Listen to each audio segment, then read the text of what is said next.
Good morning students, welcome back to our YouTube channel. मैं हूं vocab English गुरु गौरव Dhawan. Students, बहुत लंबे समय से जिस बैच का आप लोगों को इंतज़ार था वो बैच स्टार्ट होने वाला है। सो गाइस, बहुत बड़ी खुशखबरी है। बहुत सारे ऐसे बच्चे जो एएफओ की तैयारी करना चाहते हैं लेकिन वो पिछले बैच में हमारे नहीं शामिल हो पाए बिकॉज कि हम लिमिटेड स्टूडेंट्स को ही एंटरटेन करते हैं। हम ऑफलाइन बैच की तरह ही हमारे ऑनलाइन बैचेस भी लेते हैं। सो गाइज, 23 जून 23 जून से हमारा नया बैच स्टार्ट होने वाला है एएफओ का, और प्री और मेंस दोनों की तैयारी करवाई जाएगी इसके अंदर। और गाइज, इसके अंदर जैसा कि हमने पहले बैच में जैसे बच्चों का जितना अच्छा रिस्पॉन्स रहा, जो बच्चों ने हमसे कहा कि सर आप बिल्कुल वैसा ही करवा रहे हैं जैसा कि एग्जैक्टली जो है पिछले प्रीवियस पैटर्न्स के बेस पे हमने क्वेश्चंस देखे हैं। सो गाइज, हम पूरा होमवर्क करके ही बैच स्टार्ट करते हैं। जो कुछ पिछले बैच में अगर कोई 19-21 का हमें लगा कि कोई पैटर्न हमें और ऐड करना चाहिए, अब इस बैच के अंदर हम वो भी ऐड कर रहे हैं। यानी बिल्कुल up to the date content को लेके फिर से नया बैच हम स्टार्ट कर रहे हैं। सो गाइज, प्री के स्टूडेंट्स हैं, मैं बता दूं 18+ बुक्स उनको मिलने वाली हैं और मेंस के अंदर भी आपको 10+ बुक्स मिलेंगी। सो स्टडी मटेरियल की कोई टेंशन नहीं है, कंटेंट का आपको कोई टेंशन नहीं है। टीचर्स A1, बिल्कुल A1 आपको मालूम ही है। तो जैसे मैं इंग्लिश कराता हूं और आज भी आपको मैं एक नमूना दिखाऊंगा, आज हम वोकैब करेंगे। सो गाइज, जितने भी आपके फ्रेंड सर्कल में लोग हैं आप उनको ये वीडियो जो है शेयर कीजिए। जो लोग करना चाहते हैं तैयारी एएफओ की, ज़्यादा से ज़्यादा लोगों तक ये वीडियो पहुंचाइए, क्योंकि ऐसा ना हो कि अब की बार फिर जो लोग इंटरेस्टेड है वो रह जाएं। और मैं फिर से बता रहा हूं, आप 23 जून तक का वेट मत करना।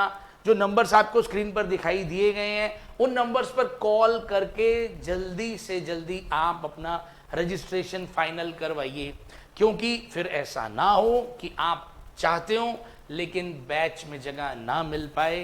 बिकॉज जैसा कि मैंने पहले भी कहा, आई एम रिपीटिंग कि हम जब बैच में हमारी जितनी हम लिमिट चाहते हैं जब वो हो जाती है तो हम एक्स्ट्रा स्टूडेंट्स नहीं लेते। सो गाइज, आज का ये सेशन शुरू करते हैं जिसमें मैं आज आपको बताने वाला हूं कि जो इंपॉर्टेंट वोकैब है वो किस तरीके से हम करेंगे। सो गाइज, पुराना तरीका लिख लिख के बोल बोल के करने वाला वोकैब का तरीका हमारा नहीं है।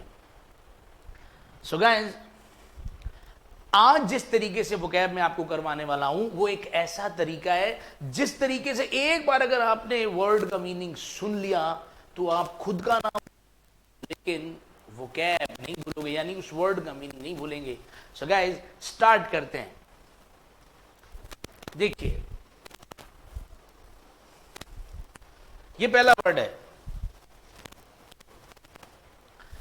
अब शब्द है हमारे पास, वर्ड है हमारे पास कैडावर, ठीक है। ये एक नाउन है, मीनिंग है इसका अ डेड ह्यूमन बॉडी, एक यानी एक शव जिसको कहते हैं, एक इंसानी लाश। अब इसको याद कैसे करना है हमने, तो पुराना तरीका काम नहीं करेगा अपना लिख लिख के और बोल बोल के। देखिए, हमने इसको बनाया है CADA को काढ़ा बना दिया और वर को बना दिया दूल्हा, ठीक है जी, कैडावर। अब देखिए क्या है तरीका इसको याद करने का। इमेजिन करो कि एक लड़की की उसके घर वाले जबरदस्ती शादी कर रहे होते हैं, तो वो लड़की क्लियर कट कह देती है कि अगर आपने मेरी शादी जबरदस्ती करने की कोशिश की तो फिर इस घर से डोली नहीं अर्थी उठेगी। तो उसके पिताजी उसको थप्पड़ मारते और कहते हैं हाँ देख लेंगे हम, तुम तैयारी करो। चलिए जी, शादी का वो दिन आ जाता है। पंडित कहता है वर को बुलाओ, वधू को बुलाओ। तो वो जो लड़की होती है वो अपने हाथ में एक कटोरी लेके मंडप में आ जाती है और उस कटोरी में काढ़ा होता है जिसमें कि जहर मिला होता है। तो वो दूल्हे को बोलते हैं कि देखो जी मैंने अपने हाथों से बनाया। दूल्हा 1 मिनट में चट कर जाता है। 15 मिनट बाद दूल्हा, अब लड़की जो है दूल्हे के मरते ही ऐसे हाथ झाड़ के खड़ी हो जाती है और अपने पिता से कहती है देखो मैंने तो आपको पहले ही कहा था कि डोली नहीं उठेगी, अर्थी उठेगी। तो उसके पिता कहते बेटा थोड़ा क्लियर कर देती किसकी उठेगी। तो दुल्हन ने काढ़ा पिलाया वर को और दूल्हे को बना दिया इंसानी लाश। अब आपको और क्या क्या देखो, एग्जाम्पल भी मिल रहा है आपको, medical students are trained by using cadavers. तो आपको वर्ड पता लगा, मीनिंग पता लगा, पार्ट ऑफ स्पीच पता लगा, एग्जाम्पल दे दिया कि मेडिकल स्टूडेंट्स को कैडावर्स से ट्रेन किया जाता है, इंसानी लाश से ही ट्रेन करते हैं। सिनोनिम्स हैं कॉर्प्स, रिमेन, स्टिफ और एंटोनिम भी है।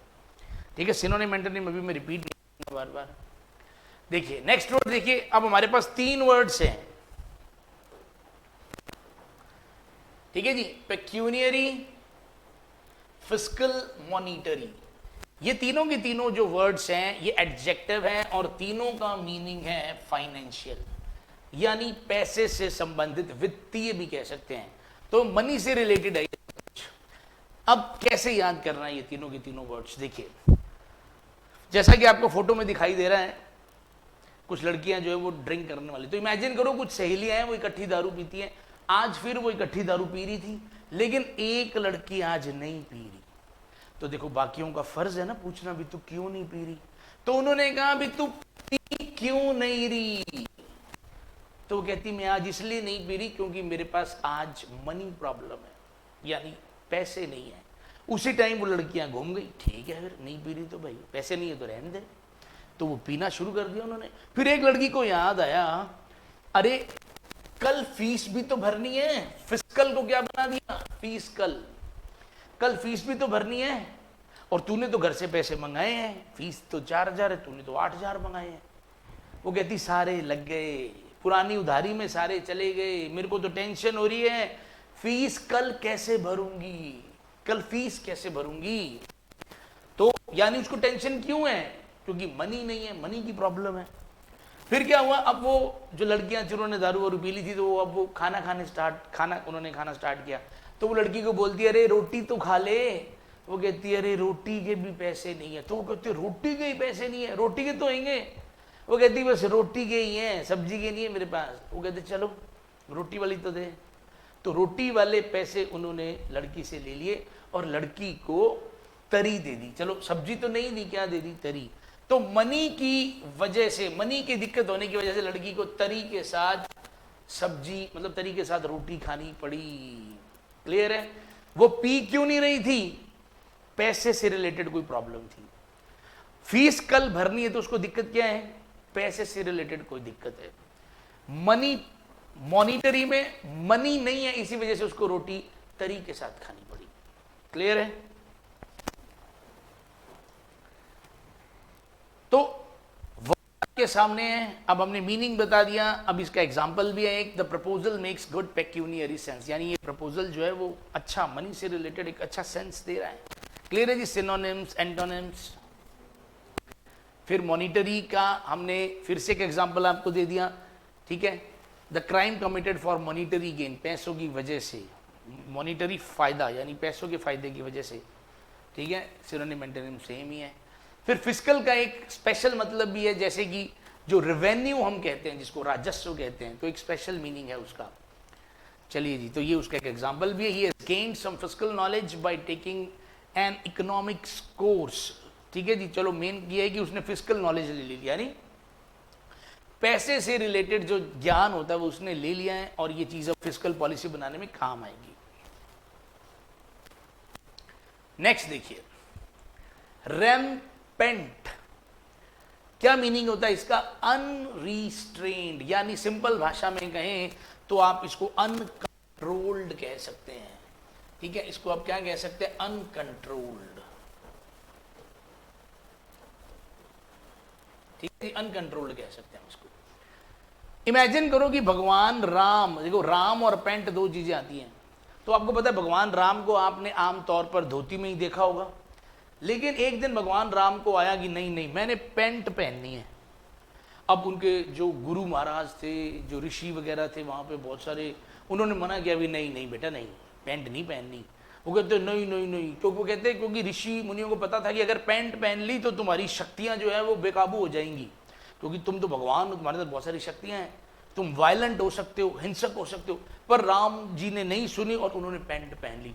पेंट पहनते ही फिर उन्होंने तो हाहाकार मचा दिया और बड़ी मुश्किल से राम जी को दोबारा धोती पहनाई गई, मामला सही हुआ। तो जब जैसे ही राम जी ने पेंट पहनी, अनकंट्रोल हो गई सिचुएशन, अनकंट्रोल्ड। राम जी भी अनकंट्रोल्ड हो गए। एग्जाम्पल देख लीजिए, the spirit of disunion was rampant in all parts of the South, यानी जो स्पिरिट है, यानी जो भावना है अलग अलग होने की, वो साउथ के अंदर बहुत ही ज्यादा अनकंट्रोल हो चुकी है, बहुत ज्यादा हो चुकी है, हिंसक रूप ले चुकी है, उग्र कह सकते हैं हमने। ठीक है, सिनोनिम्स, एंटोनिम्स, आप वीडियो रोक के सब कुछ देख सकते हैं। मेंडिकेंट देखिए, ये एक एडजेक्टिव भी है, नाउन भी है। वैसे तो मेंडिकेंट का मतलब भिखारी से, भिक्षुक से ही होता है, लेकिन जब अपने कहते हैं भी किसी मठ का सदस्य है, किसी ऑर्गेनाइजेशन का सदस्य है, तब वो नाउन जैसा भी हो जाता है। लेकिन ये भिखारी में भी, क्योंकि बैगर भी नाउन ही होता है। कैसे हम इसको याद करना है, इसको देखो जी, इमेजिन करो एक लड़की है, ठीक है ना, आप उसका नाम भी कह सकते हो, ये लड़की है उसका नाम है मेंडी, और उसने क्या लगा रखी है, मेहंदी। मेहंदी को मेहंदी भी कह सकते हैं। और कैंट का मतलब होता है छावनी। एक लड़की है बिल्कुल न्यूली मैरिड, अभी तक हाथों पे मेहंदी भी क्लियर कट दिखाई दे रही है, चूड़ा पहना हुआ। अब ये जो लड़की है ये भीख मांग रही है छावनी के बाहर बैठ के। तो इसने क्या है, एक बहुत बड़ा सारा फ्लेक्स लगा रखा है, बहुत बड़ा सारा बोर्ड लगा रखा है कि मेरे साथ जो है गलत हो गया, मेरे ससुराल वालों ने कुछ गलत कर दिया, ये मुझे हेल्प चाहिए, मुझे पैसे दो। अब ये लड़की इतनी सुंदर है, वैसे भी न्यूली मैरिड है, तो क्या इसको भीख देने के लिए लोगों की लाइनें लग रही, धक्के मार रहे हैं लोग एक दूसरे को। फिर इसने क्या, पेटीएम वगैरह क्यूआर कार्ड भी लगवा दिया, अभी चलो जिसके पास पैसे खुले नहीं है वो अब क्यूआर कार्ड से पेमेंट कर सकते हो। तो नया टाइप का भिखारी, ये नया टाइप का ये लड़की बन के आई है भिखारन। तो ऐसी भिखारी है ये कि ऑनलाइन पेमेंट भी ले रही है, और लोग इसको, और ये कहाँ बैठी है, छावनी। तो मेहंदी लगा के एक भिखारन छावनी पे बैठी है, सब लोग उसको पैसे दिए जा रहे हैं। ठीक है, तो आपको भिखारी याद रखना है। ठीक है जी, एग्जाम्पल भी देख लीजिए, rather than search a job, यानी जॉब सर्च करने की बजाय Jimmy chooses to live as a mendicant, यानी जिमी ने चूज किया है कि वो भिखारियों की तरह रहेगा, जो मांग के, यानी जो अपने सारे दिन का जो सिस्टम है वो मांग के ही गुजारा करेगा। पेन हैंडलर भी कहते हैं इसको। देखिए जी नेक्स्ट, सैंग्वाइन। सैंग्वाइन का मतलब है, सैंग्वाइन एक एडजेक्टिव है, और इसका मतलब होता है आशावादी और खुशमिजाज। ठीक है, जब इस वर्ड को आप प्रोनाउंस करते हैं ना, जब इस वर्ड को आप लिखते हैं तो क्या लिखा जाता है, ये सैंग्वाइन, सैंग्वाइन लिखा जाता है, ये सैंग्वाइन। तो सैंग को तो अपन ने बना दिया सॉन्ग, वाइन का मतलब हो गया दारू। ठीक है, अब इमेजिन करो इंडिया में आमतौर पर अगर सॉन्ग चल रहे हैं और दारू पी हुई है, तो उस समय वो आदमी क्या उदास होगा, फुल चीयरफुल, फुल खुशमिजाज, पूरा लाल रंग आ जाता है उस टाइम, क्योंकि इसका एक मतलब जो है ना वो रेड भी होता है। सैंग्वाइन का एक मतलब रेडिश, रेडिश भी होता है। तो पूरा खुश होता है, पूरा लाल होता है, और पूरा आशावादी। मतलब आप उसको उस टाइम पूछ लो भी, हाँ क्या तुम वो एग्जाम क्लियर कर दोगे, तो हाँ कर देंगे भाई, मेरे को पैसे चाहिए, क्या कल मिल जाएंगे, तेरा भाई तेरे साथ है, पैसे मिल जाएंगे। ठीक है, तो मतलब उस टाइम आप उससे कोई भी कह दो तो वो कहेगा तेरा भाई बैठा है। पर वो सुबह की बात अलग है, जब उतर जाती है तो कहानी में ट्विस्ट आ जाता है। तो जब तक सॉन्ग चल रहे हैं, दारू पी हुई है, पूरा आशावादी है, पूरा खुश मिजाज। एग्जाम्पल देख सकते हो आप, he is sanguine about the company's future, यानी वो बहुत ज्यादा पॉजिटिव है कंपनी के फ्यूचर को लेके। अब नेक्स्ट वर्ड देखिए, सैंग्वाइनेरी। अब सैंग्वाइनेरी का मतलब होता है खून खराबे से रिलेटेड। ठीक है, उसमें रेड तो उसमें भी था, लेकिन इसके अंदर थोड़ा रेड ज्यादा ही हो गया, रक्तमय और खून खराबे से रिलेटेड हो गया प्रोग्राम। तो आप इसको कैसे याद कर सकते हैं, देखिए। अब सैंग्वाइनेरी को जब अपने अलग अलग करते हैं तो देखो ये क्या बन गया, सॉन्ग, वाइन और नारी। सॉन्ग, वाइन और नारी। देखो अब ये डेफिनेटली अगर आप लोगों ने फिल्म देखी है एक विलन, तो आप इस फोटो को पहचान रहे होंगे। इमेजिन करो एक बार रितेश देशमुख जो है वो सॉन्ग चला के, दारू पी के खूब जो है वो एंजॉय कर रहा था छत पे। तो इतने में एक लेडी आ गई, एक नारी आ गई। अकल नहीं है आपको, इतनी तेज म्यूजिक चला के आप गाने सुन रहे हो, हमारे बच्चों के पेपर हैं, कोई सो भी रहा होता है, आपने सारी नींद डिस्टर्ब कर दी, बच्चे परेशान हुए पड़े हैं, तो आपको खुद सोचना चाहिए, बंद कीजिए आप ये। तो रितेश देशमुख ने कहा आपको दोबारा शिकायत का मौका नहीं दूंगा। और अगर आपने फिल्म देखी है तो आपको समझ आ गया, जिस लेडी को ये ऐसा कह देता था समझ लो आज उसका खून पक्का।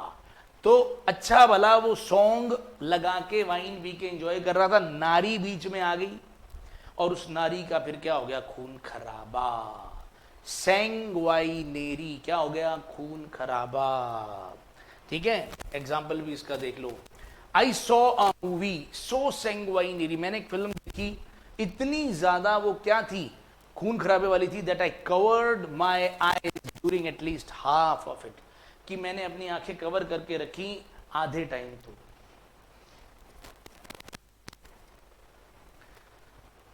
रिफ्रेन, रिफ्रेन का मतलब होता है बचना, अवॉइड करना। ठीक है, बचना, अवॉइड करना। इमेजिन करो ये एक वर्ब है, रिफ्रेन एक वर्ब है, और आमतौर पर इसके साथ आपको ये एक प्रेपोजिशन दिखाई देती है, फ्रॉम। ठीक है ना, जिससे बचना है उसके लिए वो चीज आ जाती है, रिफ्रेन फ्रॉम, परहेज करना, बचना। देखो इमेजिन करो कि आपको बारिश से एलर्जी है, इतनी एलर्जी है कि जब भी आप बारिश में नहाते हो उसी टाइम आपको हॉस्पिटल ले जाना पड़ता है, और लोकल हॉस्पिटल में तो आपका इलाज कभी हुआ ही नहीं। जब जब आप बारिश की वजह से हॉस्पिटल गए हो तो हॉस्पिटल वाले कहते हैं जी इनको जयपुर रेफर कर दो, वो जयपुर रेफर कर देते हैं, दिल्ली रेफर कर देते हैं, हर बार कोई ना कोई नई जगह रेफर कर देते हैं। यानी जैसे ही आप रेन में नहाते हो तो आपका हालत इतनी बिगड़ जाती है कि आपको रेफर करना पड़ता है। तो आप बारिश में नहाओगे तो रेफ्रेन, ठीक है, रेफ्रेन का मतलब रेफर करना पड़ता है। जब भी बारिश में नहाते हो तो आप बारिश से बचोगे। ठीक है ना, बारिश से आपको बचना है। ठीक है, ऐसे ही एक वर्ड है रीस्ट्रेन। रीस्ट्रेन का मतलब भी क्या है, बचना, कंट्रोल करना। ठीक है ना, परहेज करना, बचना, कंट्रोल करना। ठीक है जी, रोकना। अब इमेजिन करो इसमें रिस्ट्रेन आ रहा है।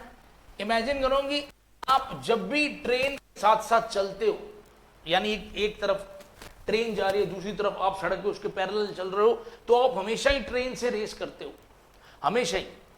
तो इमेजिन करो कि कई बार आपके एक्सीडेंट हो चुका है। ठीक है, कई बार, क्योंकि वो आपका जो काम पे जाने का जो रास्ता है वो रास्ता ही ऐसा है कि इधर ट्रेन रोज चलती है, इधर आप गाड़ी से रोज जाते हो, तो आपका कई बार एक्सीडेंट हो गया है। तो अब आपने परहेज कर रहे हो भी भैया नहीं, अब मैंने ट्रेन के साथ रेस नहीं लगानी।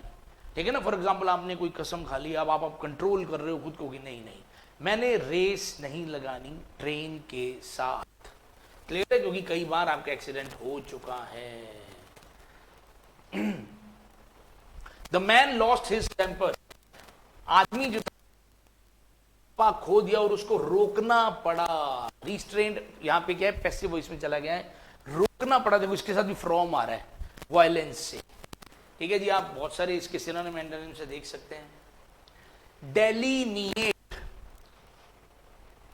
देखिए डेलीनिएट का मतलब होता है डिस्क्राइब करना या मोटा मोटा बताना किसी चीज के बारे में, या उसको ऐसे हाईलाइट कर देना किसी चीज को। डेलीनिएट एक एडजेक्टिव भी हो सकता है, जिसका मतलब कोई पार्ट जिसको हाईलाइट किया गया है या जिसको स्पष्ट तरीके से बताया गया हो, वो एडजेक्टिव बन जाता है। अब क्या हिंट क्या है इसका, एक आदमी है, देखो इसको क्या अपन ऐसे बना सकते हैं, डेली नीट। डेली नीट को अपन ने क्या बना दिया, डेली नीट। देखो इसका मतलब ये है कि एक आदमी जो है वो डेली नीट दारू पी रहा है। ठीक है, यानी बिना उसमें कुछ भी ऐड किए, पानी सोडा कुछ भी। अब ये प्योर जहर बन गया है, डेली नीट का मतलब प्योर जहर। लेकिन वो मरने की बजाय और जवान हो रहा है और स्ट्रॉन्ग हो रहा है। तो अब ये चीज अखबार में आ गई, अब लोग उसके पीछे पड़े कि आप कैसे जवान हो रहे हो, आप कैसे, उसको फोन आ रहे। तो उसने क्या किया, अब उसने क्या है, सेमिनार देने शुरू कर दिए। तो अब वो सेमिनार देता है कि डेली नीट कैसे पीते हैं। डेली नीट दारू कैसे पीते हैं, यानी साथ में क्या खाते हैं, पहले क्या करते हैं, सुबह उठना कैसे है, रात को सोना कैसे, तो वो थोड़ा थोड़ा हाईलाइट करने लग गया, थोड़ा थोड़ा विवरण देने लग गया है, थोड़ा डिस्क्राइब करने लग गया है कि डेली नीट कैसे पीते हैं।